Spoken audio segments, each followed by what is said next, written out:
Hello everyone, welcome back to your own YouTube channel. Without wasting your much time, let's start the video. So I know you come here to study what is functional gene, non-functional, but means which enzyme, non-functional enzyme and all this NCERT para. But I want to tell you some basic.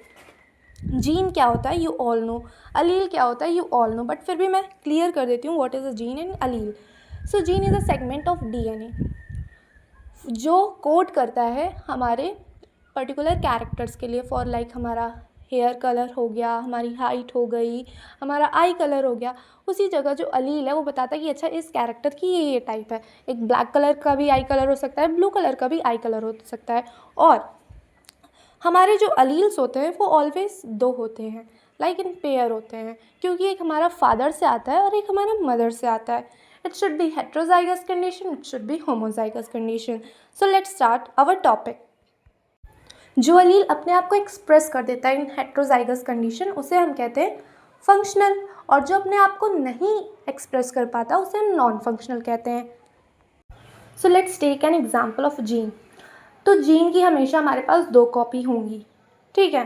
सो जो एक normal means एक father से एक mother से. तो यहाँ पर बात की गई है नॉर्मल जीन की. नॉर्मल से मतलब ये है कि उस जीन में कोई म्यूटेशन नहीं है, वो अपने आप को एक्सप्रेस कर सकता है. बट यहाँ पर दूसरी बात की गई है मॉडिफाइड एलील की. एक तो नॉर्मल जीन की बात की गई कि वो अगर किसी एंजाइम के लिए कोड कर रहा होगा तो उसका एक्सप्रेशन दिखाएगा कि हाँ कोई चेंज आया. बट अब मॉडिफाइड एलील की बात की जा रही है, तो मॉडिफाइड का मतलब उसमें म्यूटेशन आ गया. So the normal less efficient enzyme या तो नॉर्मल हो सकता है या लेस एफिशिएंट हो सकता है, मतलब काम करेगा पर उतने अच्छे से नहीं करेगा.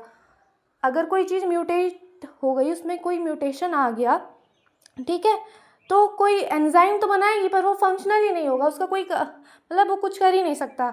और इतनी अच्छी म्यूटेशन आ गई मॉडिफाइड होकर कि वो कोई एंजाइम ही नहीं बना पा रहा है. तो ये 3 केस है.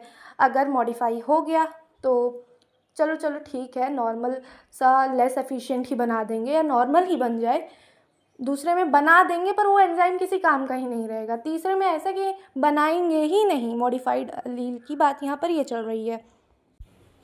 नाउ अब हम इन केस को बहुत अच्छे से पढ़ते हैं. मतलब फर्स्ट केस में जो हमारा लेस एफिशिएंट और नॉर्मल भी कह सकते हैं, सेकेंड में नॉन फंक्शनल एंजाइम, थर्ड में नो एंजाइम, तो इन सबको पढ़ते हैं. सो जो हमारा पहला केस है मॉडिफाइड अलील, जिसमें अनमॉडिफाइड के इक्विवेलेंट है, मतलब नॉर्मल के, कि वो चेंज फिनोटाइप में चेंज लाएगा, एंजाइम प्रोड्यूस करेगा. उसके बाद एंजाइम प्रोड्यूस करेगा तो ट्रांसफॉर्मेशन होगी.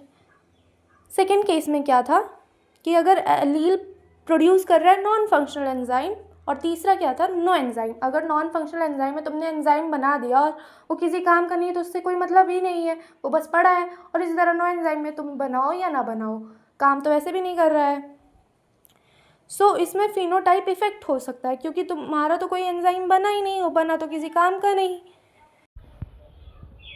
सो कहने का मतलब ये है जो अनमॉडिफाइड अलील है वो डोमिनेंट होगा क्योंकि वो अपने आप को एक्सप्रेस कर पा रहा है. और जो मॉडिफाइड है उसके नखरे हैं कि मैं मॉडिफाइड भी बना सकता हूँ, नॉन फंक्शनल एंजाइम भी बना सकता हूँ और नो एंजाइम भी बना सकता हूँ. तो टोटली जो डिपेंडेंस है डोमिनेंट अलील का वो अनमॉडिफाइड पर डिपेंड करता है. और जो मॉडिफाइड अलील है वो जनरली रिसेसिव होता है, हम ऑलवेज रिसेसिव नहीं कह सकते.